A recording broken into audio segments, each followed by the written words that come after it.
This podcast is brought to you by Independent Building Advice. IBA acknowledges traditional owners of the land and waters this podcast is recorded on. If you find this episode helpful, follow us for more so we can continue putting out free value for all homeowners in Australia. It really goes a long way. Enjoy the episode.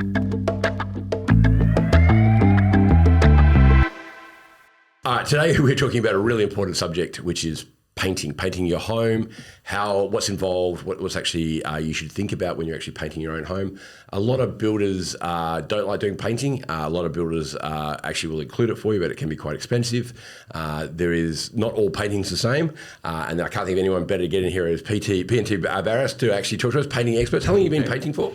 I went out the other day, 47 years. I was 13 when I started. Wow, 13. School holidays and holidays, yeah. Child labour, that's great. Yeah, good, yeah, next door neighbour. Yeah. Welcome, Tracie or Peter here, so welcome aboard. Thank you very much for coming on the podcast. Thanks for having us. Yeah, absolutely.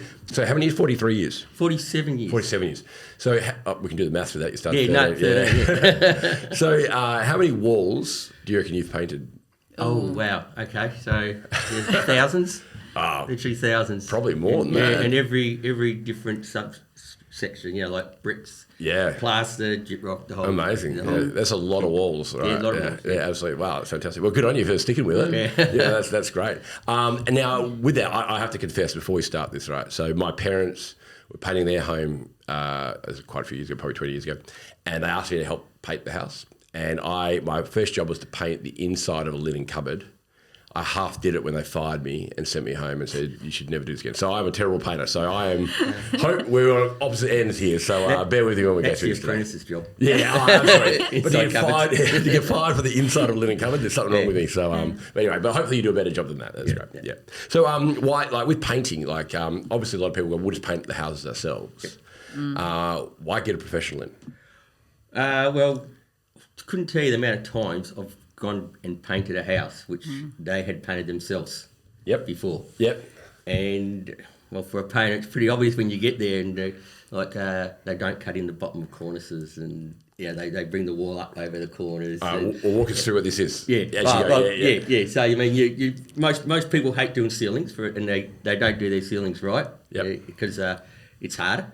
I mean, when you've been doing it long enough, rolling the ceiling's nothing. But when you don't roll ceilings, you can say halfway through your house, your back's hurt and your shoulders are killing you. You get roller going. And you get roller, mate. We call them railway tracks. Yeah. You get the lines in your thing. So and then you come down and people then say, "Oh, I'll paint the walls." Yeah. Well, and they can't cut in that little bit under the corners. Gotcha. So they just paint that bottom edge of the corners in with the brush. Wall. Yeah. Okay. And then if anybody walks in there. Oh, okay. Straight away, anybody. You got a decent line. Oh, you did this yourself, did you? Yeah, absolutely. Yeah. Well, okay. So that's one thing they're cutting in. Yeah. And probably wrong paints. A big shift a few years ago. Now it's all acrylics on your doors and frames. Yeah. Okay. And the oil base is gone because they took the good stuff out of oil base. That it's harmful for us, but it stopped it going yellow. Yeah. So they took it out. So a lot of people now they'll get white doors and frames, and builders are probably the worst for it because they'll finish their doors and frames off in gloss, and by the time they've moved in, you've got cream doors and frames. Yeah. And back in the day when everybody had colours and off-whites in their house, it didn't show up. But now everybody likes white walls. Yeah, gotcha. And then within 6 months of your painting, your walls are white and your door frames and doors go cream. Oh, really? Yeah, of course. So we have to tell, it came out, every painter's supposed to tell the owner when you go quote a job the pros and cons of the oil and the acrylics. And if I go to someone and they say, "Well, I want white doors and frames," I say, "Well, use acrylics. I'm not going to put oil on because you'll ring me back in 6 months' time and tell me that it's gone yellow." So why the oil and acrylic though? The differences between the two that makes it yellow and white? Oh well, so the main difference between the oil and the acrylic is your acrylic is a compromise. So it doesn't go yellow, but it's not as hard wearing as your gloss enamels and your satin enamels. Yeah. So it's a bit of a trade-off. So if they've got a lot of kids in that, and we'll go to a colour door frame and doors. Yeah. And then when it does, you don't see the yellowing. Yeah. Okay. Basically, when it's white, and it'll go yellow on you. Cool. It's light and bright, so white's the way to go. Yeah. But so that's your compromise between the two. Yeah. Okay. Gotcha. Yeah. No, that's Yeah, I mean, that makes sense. It's longevity versus look and feel and everything. But if you don't get that advice... Yeah, you wouldn't know. Yeah, you wouldn't know. You go stick it on and you wonder why all your doors have gone yellow. Yeah, well, I've been in the industry for 25 years. I've never heard that. Yeah, there you go. Mind you, I haven't hung out with some painters too often to have this chit chat, but it's well, that's good to know, and that's the thing. If you don't know, you find out the hard way. You know, absolutely. So okay. So what other issues do you see that people have painting their own place? Probably just a lack of skill. I mean, I'm a painter, so you walk into a house, you can see pretty well straight away. Yeah. It's the lines, isn't it? Like it doesn't quite. It just doesn't look right, does it? Yeah. It's not neat. Yeah. It's not finished properly. Not neat. It's put on and that's it. Yeah, absolutely. And I think it's when you put a light to it, it's when you really see it. Yeah. And I guess for you guys, it must just irritate you instantly when you see it. Like, you're killing me. Like, things are just not cut in properly. They don't have those sharp lines. Yeah. They can do 80%. Most people can do 80%. It's just the 20% that finishes it off, which shows if you've had a painter or not. Yeah, absolutely. I'm going to go out on a limb here and guess that you have a lot of homes that you go to that are half painted or one room's painted and they've gone, nah, this sucks. Let's get the professionals in. They try it themselves and then they said, no, not happening anymore. Yeah. I couldn't think of anything worse. You get a lot of retired couples where, unfortunately, husbands died. Yeah. And the husband's done all his painting all his life, and then the wife will get a painter in, get me in to do the painting. She goes, I've made to get a painter in for years, but he wouldn't let me. Yeah. So my parents actually, my father recently passed away, but when he retired, he was bored. And he went through our home and he painted the whole house black, the whole house, everything. Oh, wow. Got to the end because he was bored and he goes, I should have gone white. Paints the whole house white. Whoa. And when I'm talking about white, I'm talking about we're talking about pot plants, we're talking about furniture, we're talking like everything. He's just gone black, then white. And my mum's just like going, whatever keeps you out of my hair, whatever. But mate, it was insane. And then he went outside and did a mural outside, and then realised that he's terrible. But to go from black to white, like the amount of coats you got to do is crazy. Terrible. Yeah, absolutely. But I guess people have the prerogative to change their mind. But that's it. But so to me, those colour choices are important. I think that's something you help with, isn't it? Yeah, we're part of Dulux Accredited. Yep. So we have access to colour consultants. So, I mean, I go and give you when I go to do a job, if they just want a quick colour, what do you want? But if they want to be more detailed and they want more specific colours, and we give them a colour consultant and they come for free. Yep. And then they go through, they spend an hour with them and then they'll pick their colours. And they've got the big broad sheets of colours. Yeah. I mean, I can show you my little book but they've got the big ones and that. Makes a difference. Sometimes people have their colours chosen, don't they? But they just need chosen. Someone to confirm. I always tell them, have an idea of what you want, and then the colour consultant will refine that for you. Don't walk in there and say the colour consultant, what do you reckon? We'll tell you if you like it or not. It'll end up being their house and not yours. Photo is the best way. You go, we like this look from Pinterest, or everyone go, hey, this is what we like. Because I mean, I can design a house all day and I can tell you what I don't like, but I can't tell you really what I do like. And we painted years ago, my wife and I, we did investment property. We had the little swatches like you're talking about and went, white, we want white walls. That's great. And we paid for it, and it's investment, so we weren't looking at it. And when we went there, we went there on the last day the painter was there, and it was the last day of the last coat of the last room. Oh, wow. Went in there, and all the walls were pink. I went, mate, you've done the wrong paint. What are you doing? The painter's there going, no, I haven't. Yeah. He goes, you've chosen, they're meant to be white, not pink. He goes, no. Well, what you got is white. It's got a little touch of salmon in it. Yep. But we were inside, and we're looking at it, and we went, oh my God. And it would have been this size as opposed to on a big 100%. Wall. And your white reflects. Yeah. White reflects in. So if you've got anything, I've done it where I've painted a white wall and there's a window with a green plant, and they'll come in and say, that's green.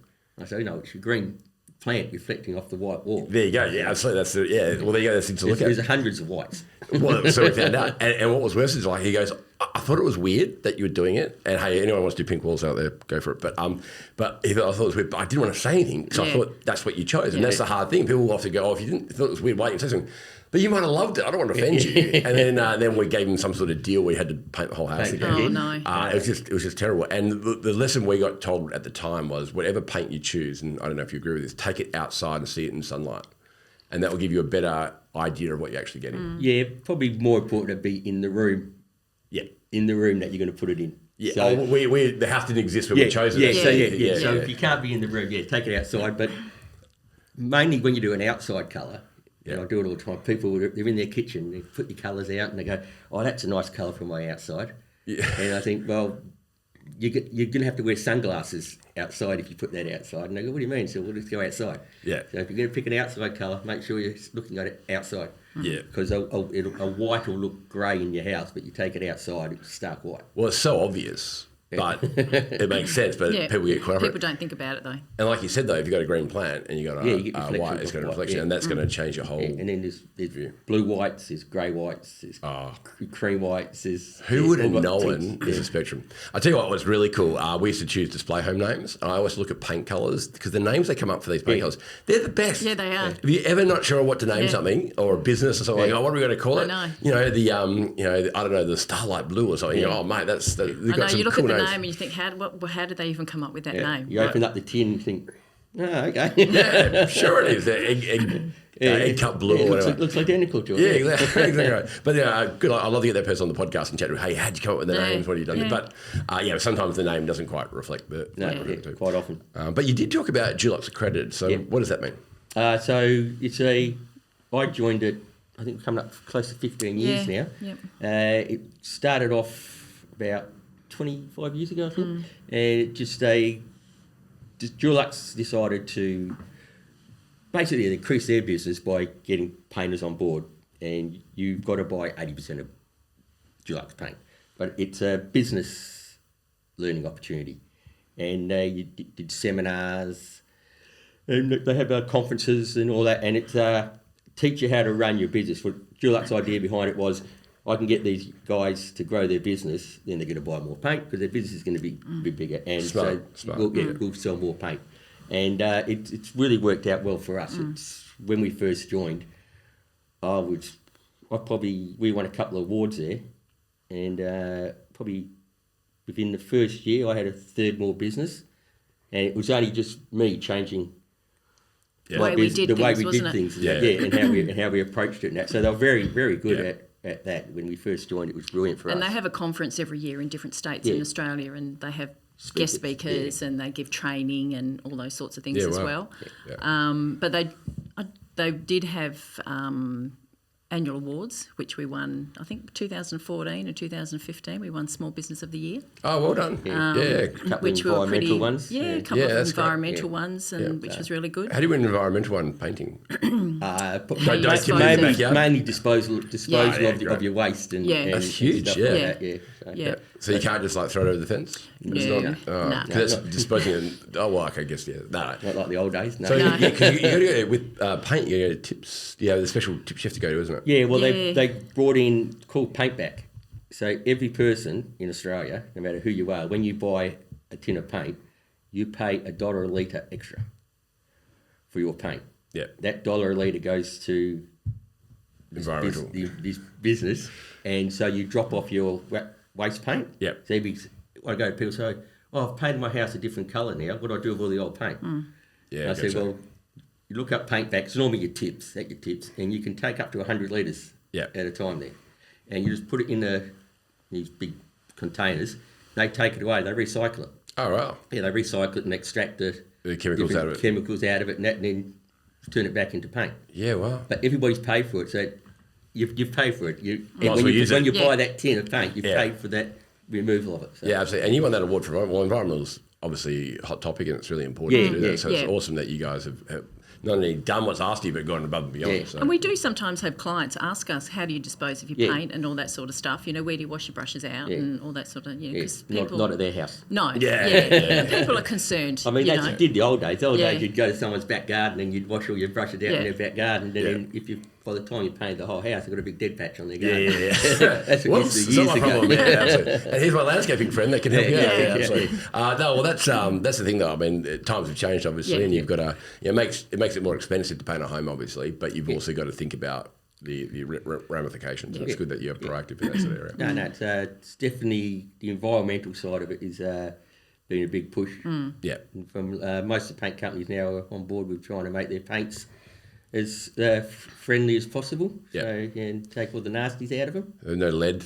No, lead went a long time ago. I think I was probably still an apprentice when lead got taken out. Probably won't be doing this for 47 years. They had lead in there still. Yeah. We have had the occasional question though from clients: is there still lead in paint? You know, not everybody knows what's going on with paint. That was one of the good things in paint, which was bad for you but great for paint. Yeah. Lead gave you coverage. Yeah. So any of your bright oranges and bright reds. Yeah. But you can enjoy it for 12 months before you die. Yeah. But the thing is though, like it's funny you said that about a lot of people ask about is the lead still in paint, because in the building industry, there's so many people who have a legacy of knowledge that's changed. Like we're talking about wallpaper, for example. Like wallpaper is not like it was in the 70s. Had arsenic in it. Yeah, well, there you go. But also you need a jackhammer to get it off the wall. Whereas now it's completely revolutionised how it's been done. Yeah. But people still think the old way of thinking and it still affects things. Which is, lead's, I guess, another one. But even Gyprock. The Gyprock in the, I think it would have been early 80s, late 70s. There was like about 2 or 3 years, they put too much arsenic in it to stop the insects. Yeah. But the paint doesn't stick to it. So you can go back and it peels and you can scrape it off. And when you scrape it off, you think it would, like if it had gone into the paper, the Gyprock paper, you'd be digging into the paper. You scrape it off and it's like a brand new piece of Gyprock's up there. Oh, wow. It's just sheets, isn't it? Yeah, it just sits, that doesn't penetrate, just sits there. And then after, you get away with it for years, but when you've repainted a few times and it's got 5 or 6 layers of paint on it, it starts to come away. Yeah, you get a bit of paper there at the end, 1 mil of Gyprock. But with Gyprock, though, you have to paint it legally, don't you? When the builder's putting it in, they have to paint the Gyprock. They've got to seal it, They don't have to finish it. They've got to seal it, The only thing they don't is, most builders don't paint walls. Yes, they don't want to. High-end builders do, but most of your project home builders, they just do your ceilings, doors and frames, and they leave the walls. Yeah.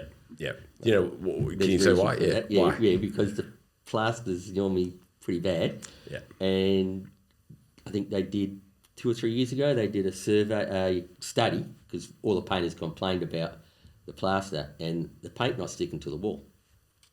So they did this test, and they went right through, and they said that it's basically what the plasterers are doing to the plaster to get longevity out of it. They're putting additives into it, so it's easier to put on. It comes out better. Yeah, but is that a speed thing as well? Yeah. So and it keeps it moist more. It's not going off on them as quick.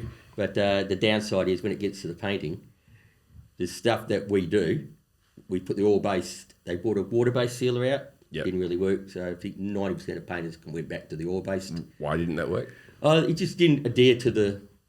you did two different formulas, chemicals. The acrylic one just didn't adhere to the wall like the oil-based. The oil-based one's very thin, it's like water, and it's designed to suck in and gets into it, and then you can paint over the top. Gotcha. And it allows you to sand it down and all that thing, but it still fails.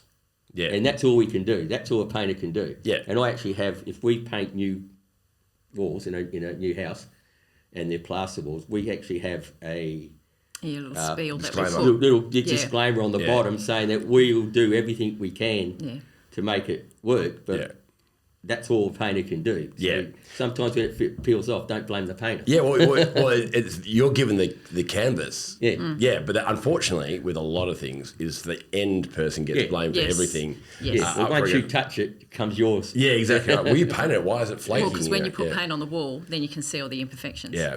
So the solution for that a lot of builders did was actually just put Gyprock on the walls. Yeah, Gyprock's going big now. Getting rid of the plaster altogether, and we're getting less and less plasterers as well. Yeah, because there's more and more Gyprockers, so there's less and less guys that are doing plastering. So well, you get a very neat finish at the end there. Although you get people don't like that hollow sound, but I think Perth has always been a predominantly brick or double brick builder state. I think it's changing slowly, but that finer finish, it's neater, it's cleaner. You don't get the cracking. There's a lot of benefits to it. Some even stick the Gyprock to the brick. They're doing that. They're sticking the Gyprock to the brick. Oh, that's great. Look, I've actually got this video of these guys. They had this happy hardcore.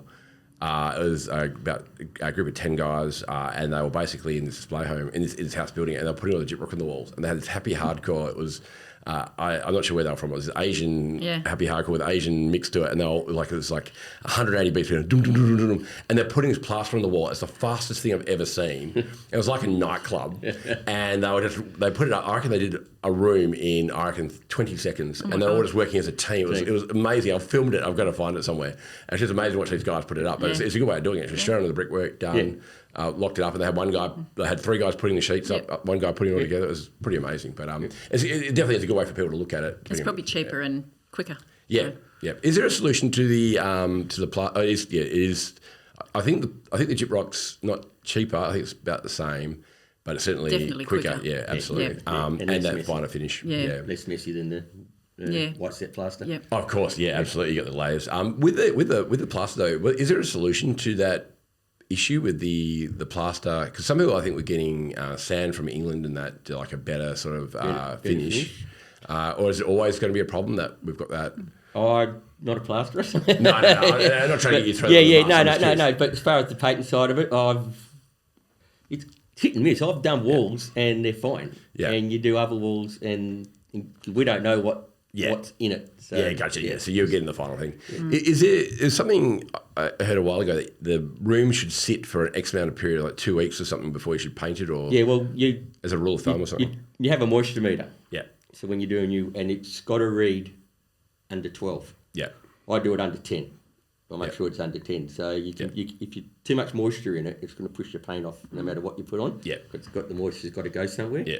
So I always test new walls, and if it's under 10, you go for it. In summer, West Australian summer, it's fine, But in winter, sometimes it's locked up in that. You walk in, you go, I'll see you in a month, Yeah. But a lot of people don't always know that either. No, because it looks dry. That's what It looks dry. The plaster's white, it looks dry. You put a moisture meter on it, it's reading 20. You think, no. Yeah, give it a crack. Yeah, absolutely. And especially in winter, like we do have cold winters, especially this winter. And you got no heating on because it's an empty home. Yeah, that's right. But the thing is, I think it's important to point out to people, I think a big reason why builders don't want to do the painting is the key to profitability with the builder is speed. So if the quicker you can build the home, build it well, but don't rush it, but also build it quickly and be organised, then you're going to not lose as much margin. So it's important for the builder to build quickly. If you've got to sit back and wait to put the paint on, then you're losing margin because you can't hand the keys over and get that final payment. Yeah. So they don't want to paint it, right? But to me, I always say to clients, look, if the painting quote is really expensive and you can go separately, great. But ultimately, you want as much of the potential problems with the builder, so you have one person to talk to. That's right. Because you don't want a he said, she said sort of blaming thing. Yeah. But when it comes to painting, if you want your house to look great in 20 years' time or 10 years' time, whatever, make sure that you've waited enough time. Wait, if it's 12%, 20%, whatever, wait. Just do it. Just wait. It's worth it. And get it done properly. Yeah. Some people live a year. Yeah. They go a bit overboard and they're really pedantic about it, and they'll wait a whole year before they paint their walls. Yeah. And they're definitely dry by then. All right. You'd hope so. If you got other problems. Yeah. But okay, that's really important. So you got different finishes. So you got sheen, matte. Yep. Can you walk us through those? So you start up at the top, you've got your high gloss, which is your trims, all the frames and doors and stuff.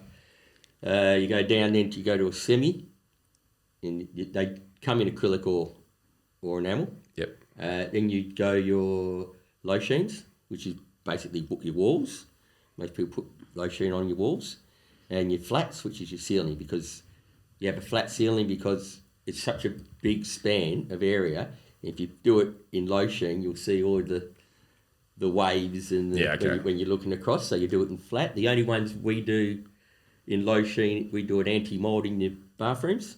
Anti-mould, and your laundry, because just the moisture. And you need that now because there's a lot of mould because of all this 7-star stuff. Your house can't breathe. So that's so you put the anti-mould on in the back because they're only small ceilings. So you'd normally not seeing those big wavy joins in that. Flat everywhere else. Low sheen on the walls. Some people might like a semi-gloss in a bathroom wall for the same if it's like a lot of rentals like a semi-gloss in the bathroom wall just because it will handle the moisture more. Yep. But most people do the low sheen. And then matte's coming. It's a big push for matte because and that dulls it down again. So the shinier they get, the more you see, the more defects you see. So the less shiny. So a lot of people put flat and never put flat. You can buy a wall flat. There's a difference between a ceiling flat and a wall flat. It's supposed to be more washable, but I don't really like putting flat on walls because it's not, because you wash it and you end up with a big shiny spot where you I don't know anything that you're talking about. Oh, okay. So you're just like, oh yeah, no, you wouldn't want a wall flat on the floor flat. Like, what are you talking about? So there's ceiling flat, right, which is dead flat. Yeah. Right? So why wouldn't you put that on everything? No, you can't wash it. Okay, but you try to wash a dirty mark. That's what I'm trying to get to. Why not? If you ever try to wash a dirty mark off your ceiling and doesn't really come off because it's dead flat. It's designed so you don't see all the joints. Gotcha. And not to be touched. Yeah. And they do make a wall flat for walls. Okay. And it's washable, but it's not that great. Okay. Why? So I wouldn't go anything less than matte. So why would you do a wall flat over a matte flat? Because it's because of the washability factor? You put the flat on over the matte because it's hiding. As I said, the less shine, the less you see. Yeah. So gotcha. If you've got really bad wall, you've got an old house with really bad walls. You want to shine the hell out of it. You don't want any sort of shiny paint. Oh, you don't want shiny paint because you're going to see all that. Gotcha. That 200-year-old plaster. Gotcha. So you reduce it down. Yeah. So the less shine, the less you see. But for a wall, you wouldn't recommend a wall flat. I wouldn't do a wall. They're there if you want them, great. But no, they don't wash very well. So what circumstances would you use that then? A wall flat? Well, it's marketing tool from the paint companies to go get you to, and then you paint your house and look, it looks beautiful. But because it's not lotion. Gotcha. And then and then obviously the more polished is when you want that particular look.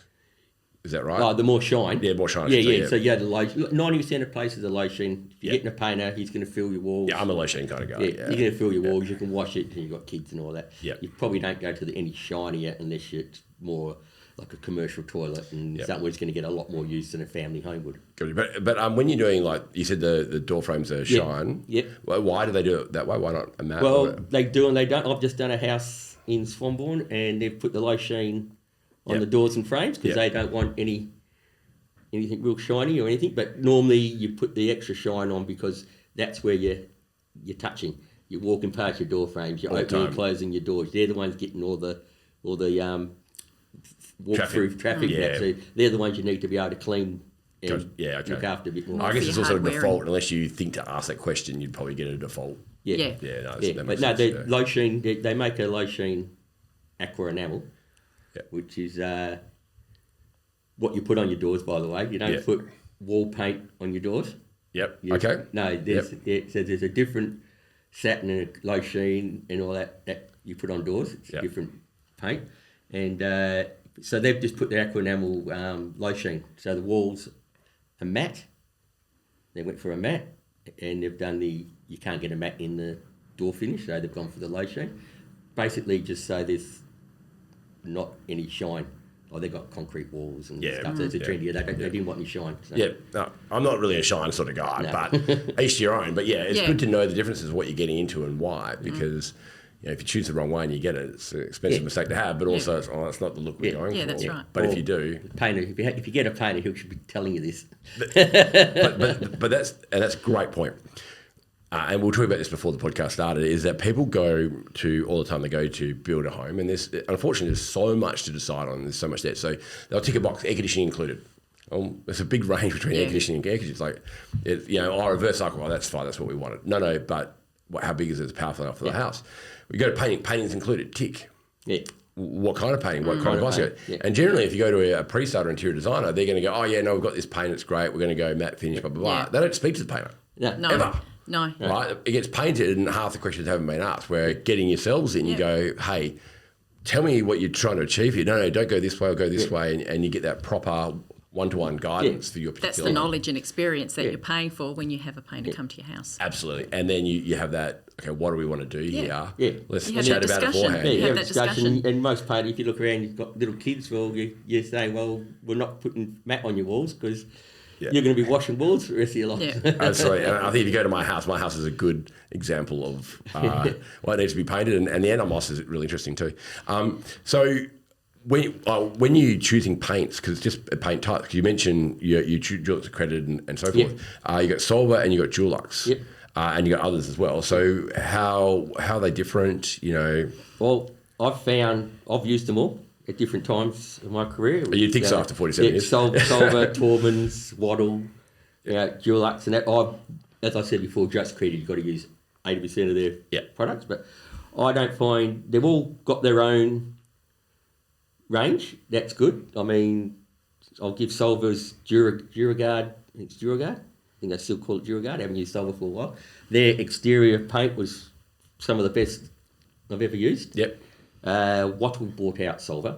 Yeah, okay. So, yeah, Solver is Wattle now. Wattle bought them out. So, Wattle I haven't used a lot of. Yep. But Tormans had a really good interior paint. It was called Silk. Yep. Terrible to put on. Terrible. So, I didn't last very long because I think a lot of people bought it and painted their own house. Yep. And even for a paint, it was terrible to come. But the shine and finish was beautiful. Yeah. After it's called silk and it felt like silk. Yeah. But it's just so hard to put on. So don't think it's around anymore. But yeah, they all have their own separate lines that are better than another line in their in their range. This is our signature. Go for this with us. I mean, I don't think there's any, unless a proper paint shop. I don't think there's anybody's got a real bad paint anymore. Yeah. I mean, if you're going to go to Bunnings and pick up the $5 for a 4-litre tin, well, then good luck to you. Yeah. It's like a white label wine. One's $120 and one's $10. Yeah. I mean, I'm sure the same quality. Yeah, absolutely. But look, I think it's also the application and how you do it makes a big difference as well. Yeah. But I think Dulux is a bit more expensive than Solver. I think Dulux is probably the top of the range, really. The top of the range. They have different. I don't know if people know because they tend to go to Bunnings and buy their paint. But if you go, they have a premium range and they've got a professional range, which is cheaper, but it's on par. Yep. And you would not know. No. The house owner putting paint on wouldn't know. No, I got five doing a linen cover. What are you talking about? Yeah. The painter might know the difference when he puts it on, but you wouldn't. So people don't realise you can go. There's a different level because you go to Bunnings and all they sell is the top of the range wash and wear and Weber Shield. Yep. So. Yeah, okay, that's good to know because if you don't know at home, what do you do? So, how many coats do you recommend people should put on a wall if you're going to go for longevity? Depending on if it's brand new walls, you've got to seal it. Yeah, you've got to seal it. So if it's new Gyprock, almost always be brand new for us because we do extensions. So you've 3-coat system should be fine for everybody. Yep. So you've got to get that sealer coat, and it depends on what surface it is. Depends on what sealer you use. Different sealers for different things. You can speak to you. You can get an all-purpose one. Yeah. Which would do 90% of everything. Just wouldn't do the white set plaster. Okay. Because you've got to put the oil base on that. Gotcha. They all make all in one now. And then 2 coats of your finish. But we put your primer on, and you rub your walls down. Because you're always getting to get rid of grit and all that, and that allows you to rub them down without scratching all your plaster. Then you fill. Yep. You rub that down and put a coat on. Then we fill again. Yep. Because you pick things up. And by fill, you mean just like a layer? Yeah, polyfiller and that. And you get a guy called Phil. No, sorry. Yeah, your polyfiller or whatever brand you use. Yeah. You rub that down, touch that up, and then put your last coat on. Yeah. They go through all the apostles. You got Phil, you got Matt, you got you're going through all the side note there. All these names are named after trades. You got Johnny doing we're going to put But okay, cool. So that's 3 coats. Yeah. 3 coats to do if you're doing bare timber. Yeah. Probably do 4. I'd give it 2 coats of the undercoat and then 2 coats of your finish. Yeah. But ceilings of walls. Basically 3. It's interesting. I was going to say it's interesting though. We have had some people who have built homes. Couldn't afford to get a painter, so done their own painting. But then, like 12 or 18 months down the track, they want to change the colour, and then we go out there and Pete will touch the walls, and it's just falling off. Yeah. A lot of people because they forget to seal. They just don't seal it, and then they get disheartened because once you haven't done that, there's no turning back. Yeah. They say, "Can you fix it?" I say, "No." No. If you paint it and you haven't sealed it, it's done. It's wrecked forever. Yeah. You can't fix it. So what would you do? There's nothing. There's nothing you can do. So every time you couldn't strip it back and then. If you want to go to the extreme, this thing, you probably got to knock half your plaster off to strip it back, and people aren't fed. It's a really big mistake. So you just got to fix on the wall. Well, people put when you put sticky tape on when you pull the sticky tape off and it pulls all the paint off because it was never sealed. Yeah, wow. Yeah. It's a big mistake to fix. Yeah, that's good. Which is really hard to fix though. We're sitting to make sure we don't edit that part out for people at home. Like, seal your house, yeah. Okay, so what have you got an existing home and you're going to paint it? Yeah. Like, how do you prep the walls for that? Like, you got to strip it back? No, paints are pretty good. If you're in a kitchen and it's greasy and stuff, you make sure you wash your walls down, with some sugar soap or whatever.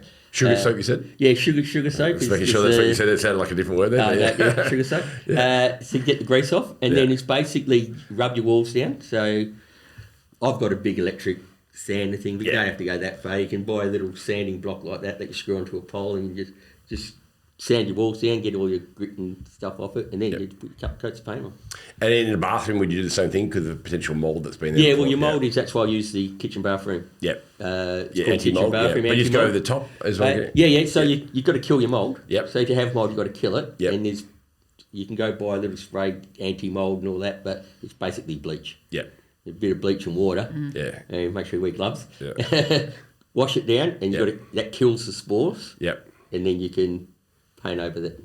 Gotcha. Got to get rid of your mould first. And then go for gold. Yeah, absolutely. Unless it's coming, if it's really bad, it might be coming from inside above your roof coming through. Yeah, okay. Yeah, I mean, it's anti-mould, doesn't stop it. It helps stop it, but it helps stopping it from when it hits the paint this way. It's dislike mould. Not that way. Yeah, dislike mould. It doesn't really, it's not permanent, it's a... No, if it's touching your roof, it's going to keep on coming. Yeah, and then you got bigger problems. If it's just on the surface, well then you'll get rid of it. But if it's coming in from the roof, and your gyprock's soaking wet up above and it's coming in that way, well... Gotcha.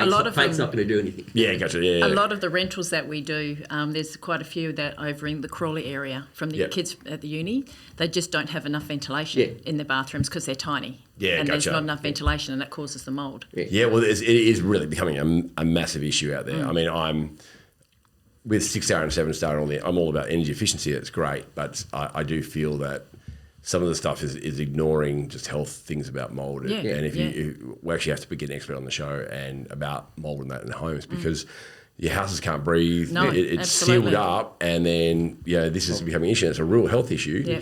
Everybody used to have the bird battens, the open bird battens for their eaves, and let your roof breathe. I've got that at my house. Yeah, bloody cold winter though. Everything's closed in there. Yeah, exactly right. And that's we're getting more energy efficient homes, and then. But that has other problems because of it. Moisture's got nowhere to go. Exactly right, and that's what you got to look at. But that anti-mould is great. I actually hadn't heard of that, and that's I love that idea. And then if you've got like kids' bedrooms and got muck on the wall, you just got to give it the sugar soap, clean it off. Just make sure they're reasonably clean. Yeah. And then paint's pretty good these days. Yeah, and then you do the 2 coats. Over that, would you? 2 coats. And then if people are going to get you out there, you guys do all the furniture moving out of the home as well, do you? Yeah, we got. I was only joking. Not out the home, but we're moving. I've actually got to go to a unit for a lady, and she says, "Oh, can you start it on a Monday so I can get my sons to come over and move the furniture on the weekend?" I said, "I'm about to ring when we get home." Actually, like, we can do it. Don't worry about it. I'll move it because. We go and do ceilings first. Yeah. So if you go and move all your furniture into the middle of the room, I get there, I said, well, how do I get your light? Ah, gotcha. I can't get to your light. I can't get to this because you know what the furture's Gotcha. So I said, we normally do the ceilings and then we'll move all the furniture into the middle to do the walls. Okay. I thought you just get Tracie to do it, don't you? Just Tracie, move that piano. Yeah.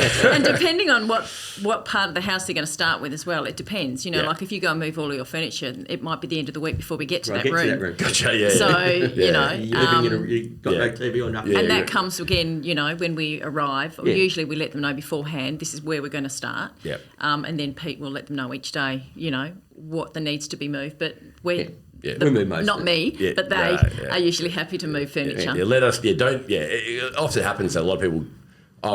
We'll help them out. This they think they're helping, exactly. And and it's the same with the window furnishings as well. They think, I'll take our blinds and curtains down, but it's actually easy for us to do it because then we can have it laid out how we like it, and then it just goes straight back up. And then we know how to, if we take them down, we know how to get them back up. If you think they're down, then how did this come up? No, that's actually, but you're right. People think they're doing. They think they're helping you out. I thought I was being hilarious with that, but that's even better. So, with that note, so how long does it take to paint a house? Now I know how long's a piece of string and what's involved. This is an existing home. Let's say I've got 250 square metres.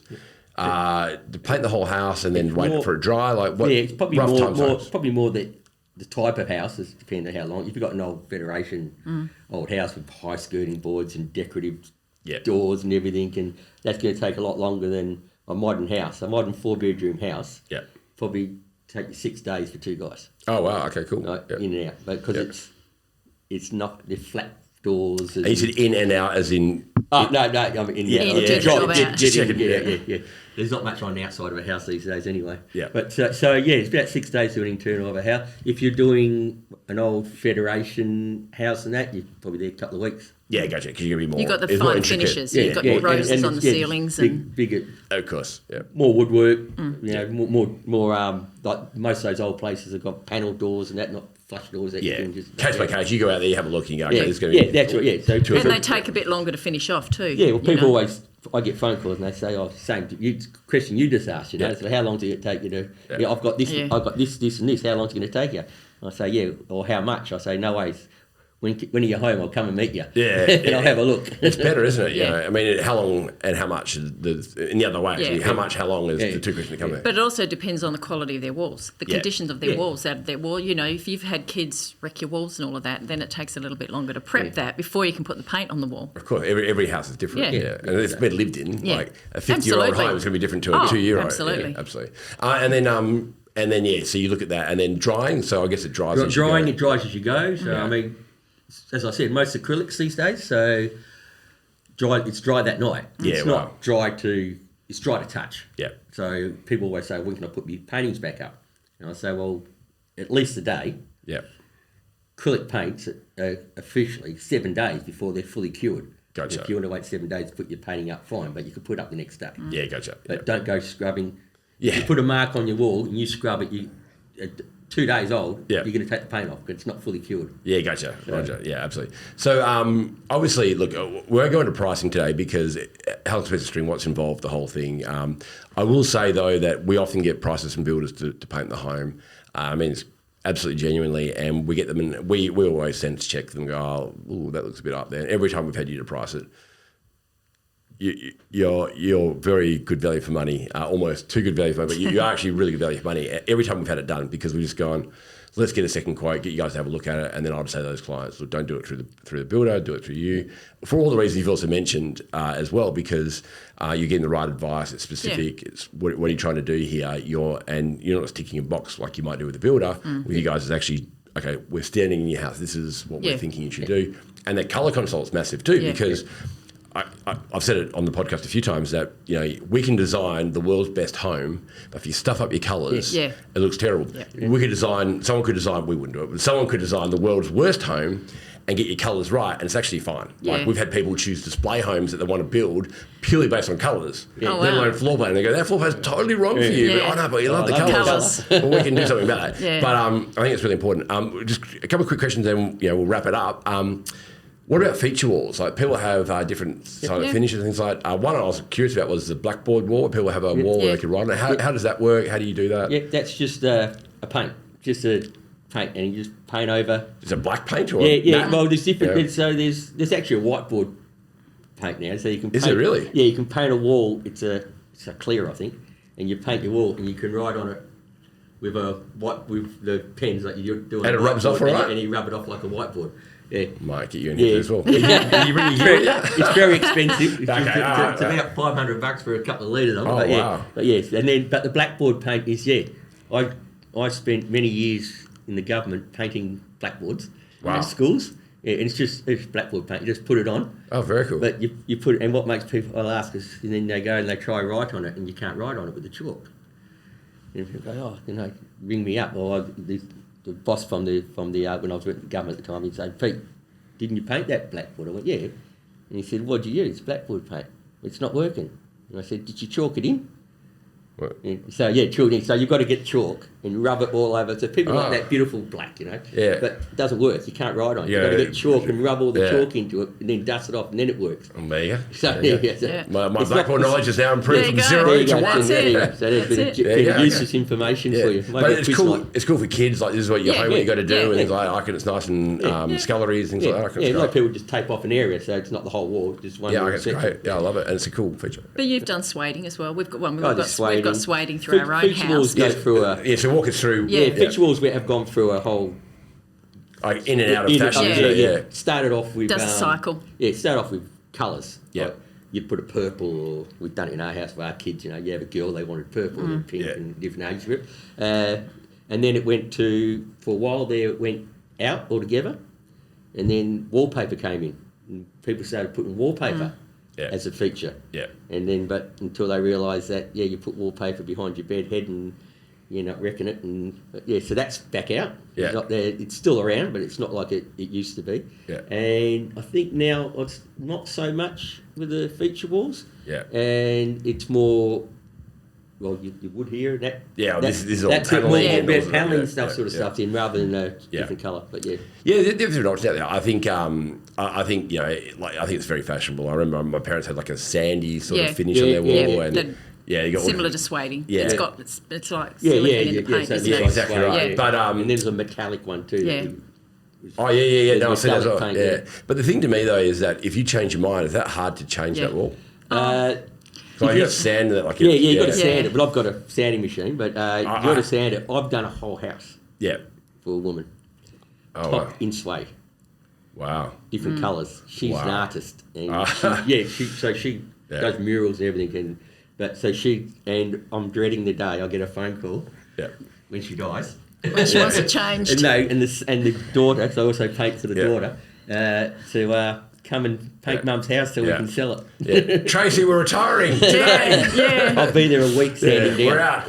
Yeah, absolutely. No, that's full on. But I guess you're really doubling down. You've got to be really passionate. Yeah. That's what you want because you're because I mean you can really paint a room another colour quite easily if you change your mind. But when you go for certain finishes, but if you do the whole house, you really whole house, and a painter will probably know exactly what they want. But I think with feature colours though at the moment there seems to be a bit of a trend. If people are having them, it's just one plain colour. It's not a particular type of finish or anything. It's just the paint. It's gone back to just a bold.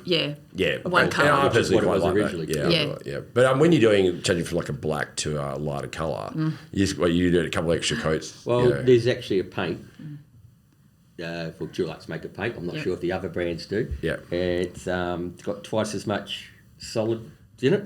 Yeah, what lead? And the names escape me at the moment. It'll come to me. Super hide. Okay, super hide. Super hide. Yeah. Okay. So it's got hiding potential. Yeah. It says it'll cover anything in 2 coats. It doesn't. The real dark chocolate browns and blacks and that needs 3 coats. But if you put normal paint on it, you're looking at 5. If you're looking at 5 coats. Wow. So you really it puts you 3/4 of the way there. There is a difference. Super hide. That's awesome. Yeah, super hide. Yeah. Look, I mean, you've got so much knowledge here. We can get you back on here and talk to you more about this because it's so much good stuff. Because we haven't even talked about outside or all sorts of things. But we'll get you on again if you want to come on again. But going to ask you the $10,000 question. Yeah. So and we're going to get different answers from both of you and see if we can get a fight happening here between two. No, but you're building, renovating your own home. You go, okay, well, you've almost finished. You get this letter in the post from a distant relative you didn't know was available. And they said, hey, we've heard you're building, renovating. We're going to give you a check for $10,000. Do people do checks anymore? They're going to give you $10,000. They're going to transfer it to your account. And you can spend it on anything you like, but you have to spend it on your home. Yep. What would you spend it on, Tracie? Well, I'd be a sensible Sally and I'd say my kitchen. Your kitchen? Yeah, I'd do a kitchen reno. For $10,000, that's going to be one hell of a kitchen reno. Yeah. Which door handle would you want to buy? No, because we do our entertaining in our kitchen. That's our lifestyle. You only got $10,000. Yeah, I know. So you wouldn't even do door handles. You wouldn't even do our bench. I know. No, $10,000. Great. I mean, if you weren't sure where to spend it, kitchen is the best way to go. Yeah. What would you change in your kitchen at the moment? Probably my bench top. Yeah. Yeah, bench top and sink. It's got one of the the ridge capping things. Yeah. So I'd pull that down, put a few more new bench top, bar stools, because that's where we entertain. When people come over, that's where the nibblies are, that's where the wine, that's where the beer is. So it'd be that for me. I'm with you all day long. Yep. So the best question though on that note, would you have a sink in your island again or do you like that? I'd have to, where it is. Yep. I probably wouldn't worry about moving it. But if I was to start from scratch, I would have it sitting somewhere else. Yep, I'm with you. I love a clear island bench personally. Yeah. But each their own. I mean, everyone's different. But I just love that whole, hey, sit there, have a drink, have a coffee, whatever. You got kids at home that can sit up there. You got mates that can have a canapé, a drink, whatever. While you do. I love that. But I was curious on that one. But I think that's a great option. And your kitchen, if you spend so much time in your kitchen, it's worth investing in it to make it functional and work for you and grow. Absolutely. Yeah. Me? Yep. Well, I'd do a bathroom, but $10,000 ain't getting you a bathroom. So I'd probably change all the fittings. Yep. In the bathroom and new shower screens and stuff like that. Just try and lift it. It up. It's amazing a few changes can make a we're big difference. selling later soon, so it's got to try lift it up a bit. Elevates it a bit, doesn't it? Yeah. Well, it's funny. I mean, you guys have been in the building industry for a long time. I was speaking to someone else on a different podcast actually about that. People don't necessarily notice the brand, but they notice, oh wow, that's a big shower head. Yeah. You know, and that does sell houses. People do notice that stuff. Oh, that's a big shower head, and that. But they might not notice that it's Chroma or Reese or whatever. And that's the thing though. But if you change that stuff out, that does definitely help for resale. Yeah. Especially when you've got tall people when they've got shower head comes to here really upset. Or they've got a crappy shower at home. I tell you what, this has got to be a big selling point. Yeah. It makes things look a bit more modern and fresher. Yeah, absolutely. And that's what people are like. Yeah, that's what they like. Absolutely, if you're looking at selling. But hey, thank you so much for coming on the podcast. No worries. Thanks for the opportunity. Wealth of information and awesome. But yeah, we're definitely going to get you back on to talk more about paint and other things as well. You can get Tracie talking about business. Yeah, absolutely. She does the books. Good. She does the books. Yes, I know. And I know Tracie well, and you guys are brilliant. But every time I've asked you for anything, your response time's been amazing. I'm not just saying it because you're here. You do a great job. I've never heard anyone say anything ever bad about you for all the jobs that you've done for people. And the reality is getting good, solid advice on something that you could easily stuff up. And it is one of those things that you hear all the time that people go, I'm just going to paint it myself and save money. And you go, well, how hard can painting be? Like we covered at the start here. We hear it, If you stuff it up, you're like you've already said it, and just summarising here, you can cause so much grief for yourself later. And I know it seems like it's an easy trade that anyone can do it, but you actually have to be a licensed painter, don't you, to paint?